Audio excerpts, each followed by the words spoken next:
Good afternoon. Well, the sun is quite bright, as you can see. I can barely look in the direction of the phone where the sun is right behind the phone. The temperature is marvelous. It was 70 most of today, and it's a cool wind. When I say cool, it's not a cool wind. It's a relaxing wind. If I could smell salt, I'd think I was at the seashore. The plight of America is that we are divided among those who think it all, either gaming the system or truly believing it, between those that are comfortable with our historic tradition as a democracy and those who just want it their way and want an autocracy and believe, as past cultish groups have, that all the crazy promises and lies they're told are true, or they're telling these lies to deceive others, to join this personality cult with a man that's not deserving to clean your shoes, Trump. Of the most abysmal moral fiber, without loyalty to anyone, including perhaps his own daughter, whose motivations are money and power and visibility and sex, although we hear less about that as he gets older. And that's our problem. I have this slim hope. I say slim because I can't point objectively to enough signs to say that it's true. But here's the hope. I'll share it with you, and then we'll know on Tuesday or Wednesday or Thursday, depending upon how slow the vote comes in from particularly those who voted absentee. The question is, does America care about being lied to? Does it care about the careless who have no empathy for people, including, Paul, who was hit in the head with a hammer and who will take some time to recover from it? I get that sense from what Nancy Pelosi said when she thanked people for caring so much for her family and her husband. Are we going to recoil from the language, the incompetence, and so forth? Are people going to be able to weigh what's good, bad, and ugly? And I probably have mentioned before that when I was younger, and I read a lot of Thomas Jefferson, I'm talking about high school, there are collections of the things he wrote, which are much more than notes on Virginia and some of the public documents we're all familiar with, like the Declaration of Independence. And in there, among his writings, he says that he trusts democracy. He trusts the people to get it right. And so my hope is that if we're going to get it right, we get it right in this election. Now, we could say maybe we already had our moment of grace in 2020 when we substituted Trump for a man with a good heart and a man who really believed that the soul of America had been compromised by Trump, going back to Charlottesville, when neither anti-Semitism or racism moved Trump to act in a way that a leader of the free world and a man who had taken an oath to honor our documents, including the notion that all men are created equal and women, and that we believed in equal justice for all. So I'm hoping that there are more of us, but we have seen a sweep of the far right across the globe. And then even in South America, and the election in Brazil was so close, despite the message that seemed so clear. And here we have Netanyahu coming back from the far right in Israel. And we see in Great Britain that we're probably not going to throw out the conservative government. And this goes on and on. So this is a challenge. So the question is, will the, quote, soul that Biden channels, that he believes is what he's fighting for, be evident in the returns on Tuesday? And about the only way that can happen is that if we read the early absentee voters as indicative of more Democrats, because Republicans show up at the polls. That's the current wisdom on the subject. does that mean that there is this hidden vote that we don't see in the polls, as some suggest, and has been suggested to me, that will make Tuesday a better day? Will it allow us to save the Congress? I don't know. Will the Senate races settle in a way that they should? Are we going to care more that Futterman is recovering from a stroke than we care to have Oz, who is a lying sack of Hazunga?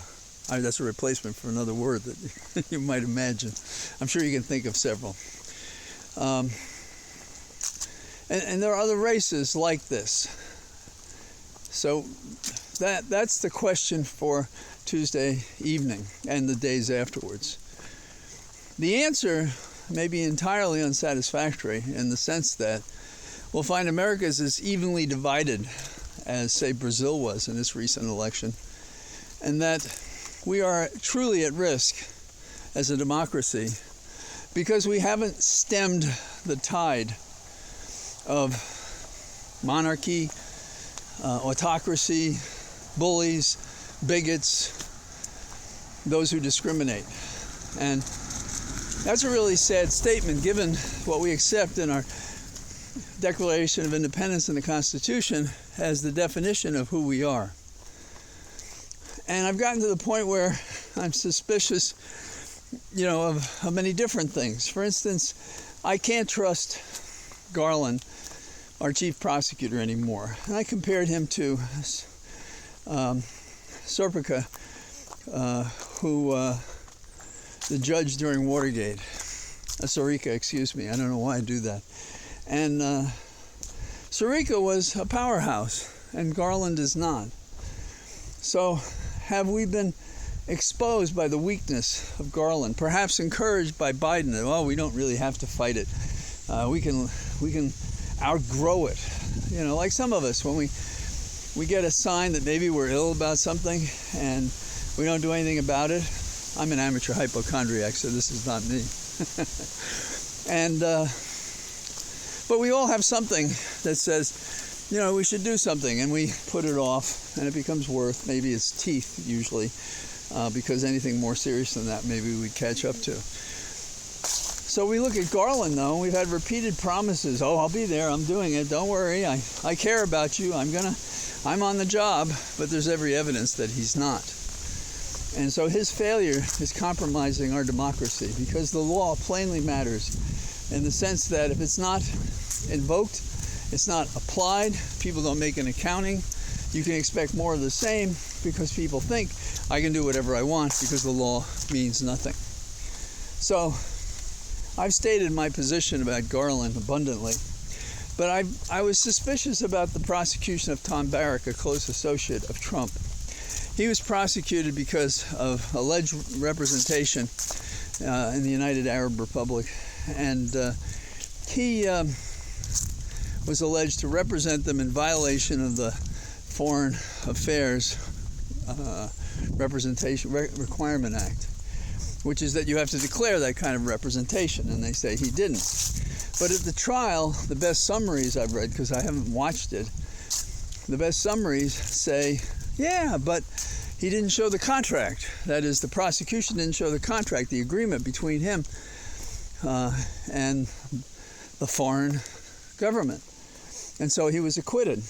And a good friend of mine, Abby Lowell, was representing the co-defendant in the case, a younger man, and both of them were acquitted. And in the back of my mind goes this feeling, do we bring this case to lose it, to discredit our credibility, to bring cases against Trump? It's terrible. It's almost the same kind of stuff they do. Or do we really believe we had it iced and we didn't? I don't know. So my hope going into the election, and maybe we'll talk about it again a couple of times, I suppose, my hope is that Biden will find the fight that he hasn't shown. And I'm talking about the prosecution of this true enemy of the people, the enemy within, Trump. We have to find that. And he has to dictate to Garland, yes, take whatever criticism you do, but how do you accept an enemy of the people who would bring down the government, which he had taken an oath to preserve and protect? unacceptable. And that's part of our problem. So are we going to get Garland to act? Are we going to replace him? And are we going to be able to judge our political health by the election and not say to ourselves, you know, our blood pressure is awfully low. We're not pumping enough blood, caring, ideology, responsibility, fight into a nation that requires we do so if we want to preserve our democracy. So that's some of my thoughts today. I know it's a variation on a theme, and every day I'm surprised to hear representatives, commentators, people in the news act as apologists for the never-ending promises of the Justice Department that we're going to do something, and they haven't. And our other leaders telling us what terrible things have happened, showing us no action. So again, it's we the people on election day who've probably already voted absentee, who may be able to encourage people in the final days to vote. And we hope in the end, what comes out of all of this is that a reaffirmation of our basic values. And if not, we have to gird for battle. And we may have to worry about violence in America, as has been reported in an FBI report that we can expect in the days after the election, that we may suffer from some violence.